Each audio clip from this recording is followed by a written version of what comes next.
Hola a todos, ¿cómo están? Espero que se encuentren muy bien en sus casas. La clase de hoy corresponde a la teoría cinética de los gases. Vamos a ver de qué se trata ese modelo del gas ideal, a qué corresponde y cómo relacionarlo con las leyes de la termodinámica que veremos después y también cómo se van a aplicar a problemas de ingeniería. Sin más preámbulos, empecemos entonces la clase del día de hoy. Hace muchos años, a principios del siglo XIX, Estados Unidos apenas estaba surgiendo como potencia mundial. Toda su economía y habitantes y capital se concentraba en la costa este, que es donde yacen ciudades como Nueva York o Boston.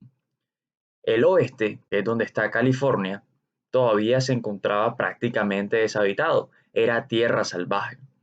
Pero esto comienza a cambiar con un descubrimiento. Resulta que las personas descubren que en ese territorio del oeste, tan lejano y salvaje, había oro. La gente se vuelve loca, comienza a emigrar desde el este hacia las tierras del oeste en búsqueda de una mejor vida por medio de la obtención del oro. ¿Y cómo hacían para ir hasta allá?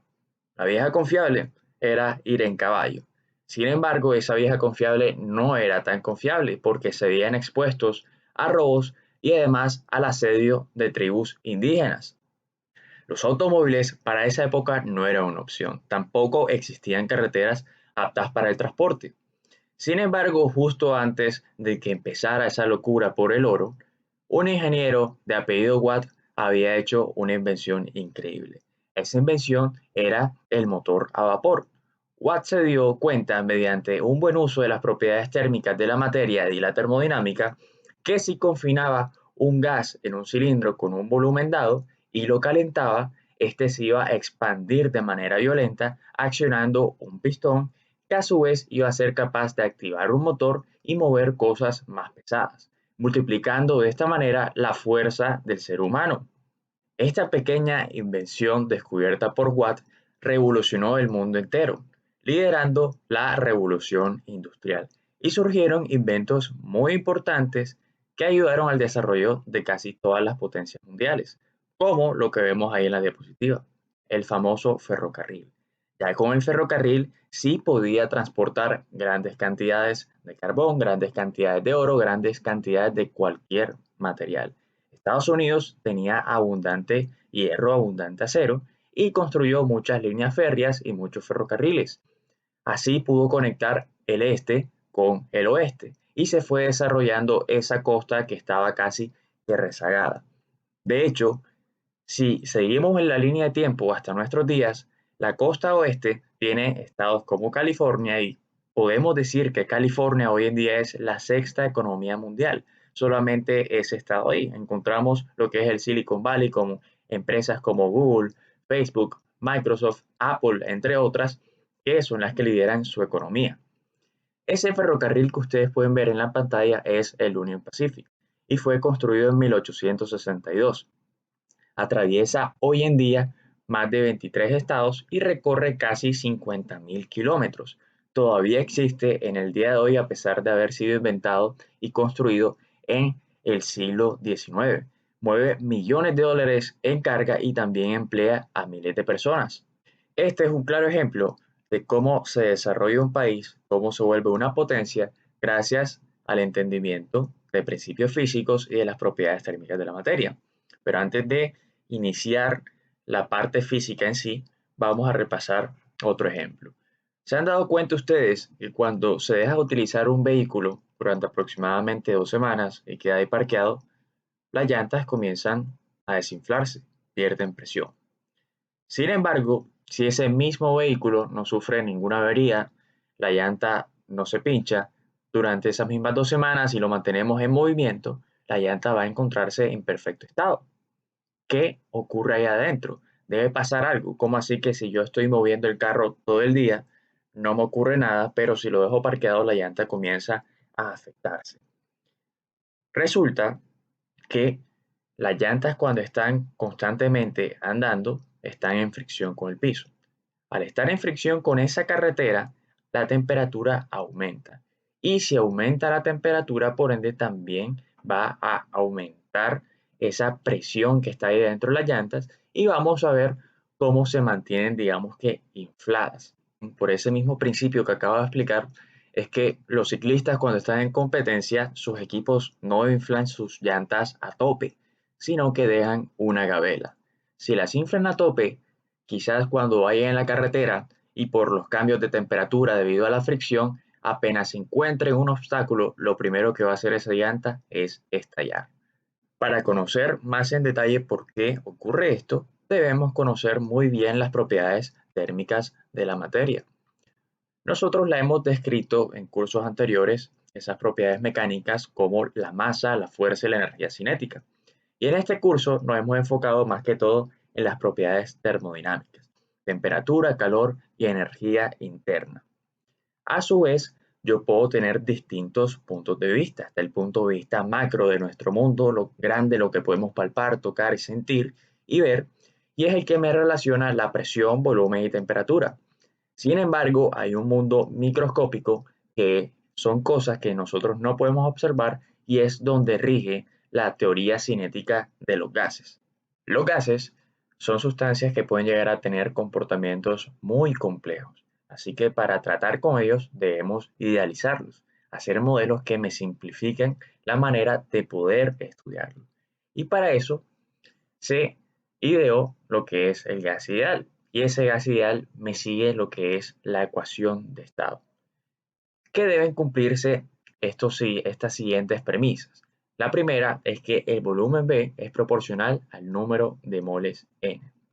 La segunda premisa es que el volumen varía inversamente con la presión absoluta P. Y tercero, que la presión es proporcional a la temperatura absoluta. Estas son las tres premisas básicas para el modelo del gas ideal utilizando una ecuación de estado. Vamos a tratar de traducir un poco esto con el ejemplo que está en este cilindro de acá. Dentro de este cilindro hay un volumen B con un gas confinado. Está a una temperatura inicial, hay un termómetro para medirla y tengo un pistón aquí abajo para modificar el volumen y también puedo medir la presión con un manómetro. ¿Qué es lo que va a ocurrir si yo empiezo a subir el pistón hacia arriba? Lo primero que ocurre es, obvio, una reducción en el volumen. Y al yo reducir el volumen, también va a aumentar la presión, ya que estos son inversamente proporcionales. Ya las partículas, esas moléculas del gas van a estar más juntas, la presión va a ser mayor. Y al estar más juntas, también va a pasar otra cosa.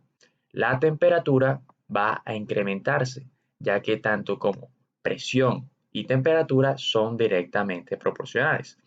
Así que este manómetro, al yo disminuir el volumen, va a medir una presión mayor y el termómetro también va a hacer lo propio, va a medir una temperatura mayor. Ahora vamos a ver de manera formal cómo se relacionan estas variables de presión, volumen, número de moles y temperatura a través de la famosísima ecuación de estado. Esta ecuación de estado me sirve a mí para resolver muchísimos problemas relacionados con la termodinámica que vamos a ver a lo largo de este curso. Es casi que mágica. ¿De qué se trata esta ecuación? Quizás la hayan visto antes. PV-nRT, donde P es la presión, B es el volumen, N el número de moles, R la constante universal del gas y T la temperatura. Aquí les hago una anotación muy importante. La ecuación de estado nada más me trabaja a mí con presiones absolutas y la temperatura absoluta. Aquí no vamos a trabajar con presión manométrica y en la temperatura vamos a trabajar no con grados Celsius ni grados Fahrenheit, solamente con Kelvin. Y también para utilizarla se tienen que dar las siguientes condiciones.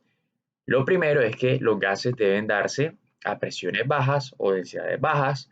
Segundo, que la temperatura del gas no debe ser demasiado baja como para que éste se condense, ni demasiado alta como para tener un movimiento muy inestable. Y la buena noticia es que la mayor parte de los gases a temperatura ambiente lo podemos modelar con esta ecuación de estado como si se tratara de un gas ideal. Esta ecuación de estado yo la puedo reescribir de distintas formas. Aquí tenemos la clásica de PV-nRT, pero también puedo expresarla PV igual a N mayúscula, que es el número de moléculas sobre el número de Avogadro, por R por T. El número de moléculas, recuerden que es N mayúscula, y el número de Avogadro es una constante equivalente a 6.022 por 10 a la 23 moléculas mol, por R, que es la constante universal del gas, por T. Esa constante universal del gas es otro número supremamente importante, una constante que nos debemos aprender, ya que vamos a aplicarla muchas veces a lo largo de este curso. Ese número es este de acá, 8.314 joules sobre mol Kelvin. O también, si estamos trabajando con otras unidades, podemos tomar esta, 0.08206 litros por atmósfera sobre mol por Kelvin. Muy importante tener siempre ese número en la cabeza presente y mucho cuidado al escoger cuál de las dos unidades utilizamos para ser consistente en el problema que estemos resolviendo. También podemos reescribir la ecuación de estado como PV igual a N por K sub B por T, donde N mayúscula recordemos que es el número de moléculas y K sub B es la constante de Boltzmann, que es 1.38 por 10 a la menos 23 joules sobre Kelvin, multiplicado todo por la temperatura. Y les vuelvo a recordar, la temperatura es absoluta y siempre va en Kelvin. La mayoría de las veces nosotros vamos a trabajar es con la ecuación de estado en su forma, digamos que clásica, en su forma original. Sin embargo, hay veces que debemos utilizar las otras dependiendo de lo que nosotros tengamos. Esa ecuación de estado me sirve a mí también para describir estados iniciales y estados finales. Podemos reescribirla de esta forma como se encuentra acá. Si igualamos dos veces esta ecuación de estado, tanto el número de moles como R se me van a ir ya que son constantes y me queda reescrita de esta forma para un estado inicial y un estado final. La presión inicial por el volumen inicial sobre la temperatura inicial es igual a presión por volumen sobre temperatura final. Si yo conozco las condiciones iniciales, estas de acá, de mi estado inicial, puedo predecir cómo va a ser ese comportamiento final. También puedo hacer lo contrario. Si yo tengo estas condiciones finales, puedo quizás resolver o conocer cómo eran esas condiciones iniciales que ya no las tengo. Aquí nuevamente tengo que utilizar presiones absolutas y temperaturas absolutas. Estas ecuaciones es un caso para resolver problemas como el que les mostraba de un neumático. Puedo tener unas variables de una condición inicial y quiero saber cómo va a ser esa presión final para saber si la llanta, si las ruedas, si ese neumático me va a aguantar la presión por el cambio en la temperatura. Vamos a hablar ahora un poco de lo que es el modelo cinético molecular. Resulta que los gases están conformados por distintas moléculas que tienen sus niveles de energía y cuando están al aire libre y contenidos en un recipiente están chocando constantemente unas con las otras. En la vida real ocurre que cuando yo tengo un objeto y lo choco, por ejemplo, contra mi mano, ese objeto va a rebotar en dirección contraria con un ángulo distinto, quizás de incidencia, y con una velocidad diferente, ya que mi mano se encargó de absorber una parte de ese impacto. Pero nosotros, en el modelo cinético molecular, cuando las partículas de gas comiencen a chocar, vamos a tomar esos choques como si fuesen completamente elásticos, como si no hubiese una deformación, como si no hubiese una pérdida de energía. Simplemente las moléculas cuando choquen con la pared del recipiente o cuando choquen unas con otras van a cambiar la magnitud, van a cambiar su dirección, no van a cambiar su velocidad.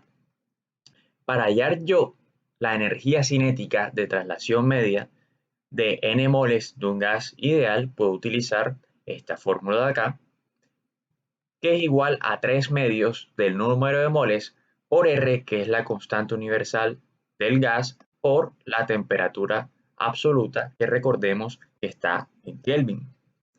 Y también puedo conocer la energía cinética de traslación media para una sola molécula del gas ideal, que es igual a 3 medios de K, que era la cantidad que veíamos en la diapositiva anterior, por T, que es la temperatura absoluta en Kelvin. También podemos conocer otras variables de lo que está sucediendo ahí con mi gas.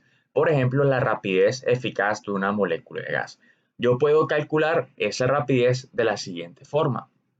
Raíz de 3 por K por la temperatura absoluta por la masa total del gas. Recordemos que la masa total del gas es M minúscula, ténganlo presente. O también lo puedo calcular por raíz de 3 por R, que es la constante universal del gas, por la temperatura absoluta sobre M. Y esta M mayúscula no es la masa total del gas. M mayúscula, recordemos que es la masa molar. También yo puedo conocer la trayectoria libre media de una molécula de gas.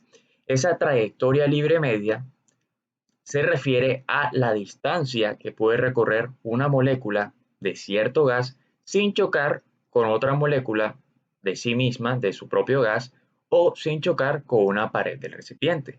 Eso me depende de su velocidad, del radio y de n, que es el número de moléculas que estén en mi sistema. Las rapideces de esas moléculas y esas trayectorias libres y otras propiedades adicionales me van a cambiar dependiendo de los niveles de energía que estos tengan y qué tan difícil vaya a ser cambiarlos. Para eso vamos a ver las capacidades caloríficas molares a volumen constante y a presión constante. Resulta que aquí debemos recordar un concepto muy importante para hacer la analogía, y ese concepto era el calor específico. El calor específico, si ustedes recuerdan, era la cantidad de energía por unidad de masa de cierta sustancia para elevar su temperatura en 1 grado. Con los gases vamos a trabajar un concepto análogo. Este concepto análogo es esa capacidad calorífica molar. ¿Cuánta cantidad de energía, cuánta cantidad de calor requiero yo por unidad de masa para yo poder cambiar ese estado inicial, subir esa temperatura del gas? Y también puedo hacer la analogía para el cálculo de calor de cosas microscópicas. Recuerden que la transferencia de calor estaba dada por Q, era igual a la masa por calor específico por delta de T. Aquí el análogo del calor es dQ, ya que tenemos cosas pequeñas. El análogo de la masa es el número de moles N. El análogo del calor específico es la capacidad calorífica molar a volumen o a presión constante. Y un delta de T, que es un diferencial de temperatura análogo de ese mismo diferencial de temperatura que teníamos para cosas macro. Ese calor específico molar me va a cambiar a mí dependiendo de las propiedades de la estructura de ese gas, de qué tan complejo sea y de si estamos trabajando a volumen constante o a presión constante. Veamos primero a volumen constante, que es ese C sub B, y cómo me va a variar. A medida que yo vaya creciendo en la complejidad de la estructura de ese gas, va a ser también más difícil que yo pueda alterar ese estado. Miren que para un gas monoatómico, que es el más sencillo, la capacidad calorífica molar solamente es 3 medios de R, que es la constante universal del gas. Si yo voy avanzando en complejidad y mi segundo gas es uno diatómico, y aquí esa capacidad calorífica molar es 5 medios de R. Y con los gases poliatómicos, que son los más complejos en cuanto a su estructura, ya la capacidad calorífica molar a volumen constante va a ser igual a 7 medios de R. Va a ser mucho más grande ese calor específico. Pero ¿por qué sucede eso? Resulta que los gases monoatómicos, para emplear su energía, solamente hacen el movimiento de traslación. Los gases diatómicos emplean su energía en dos movimientos, no solamente con la traslación, sino que también con la rotación. Hacen dos tipos de movimientos diferentes. Y por último, los gases poliatómicos, por encima de cierta temperatura, no solamente se van a trasladar y a rotar, sino que también van a ejercer el movimiento de la vibración. Ya son tres movimientos distintos en los cuales necesitan emplear su energía. Por lo tanto, cambiar su estado inicial va a requerir un aporte de calor mucho más significativo. todo esto es trabajando a volumen constante. A presión constante va a ser de manera similar para los gases monoatómicos, diatómicos y poliatómicos.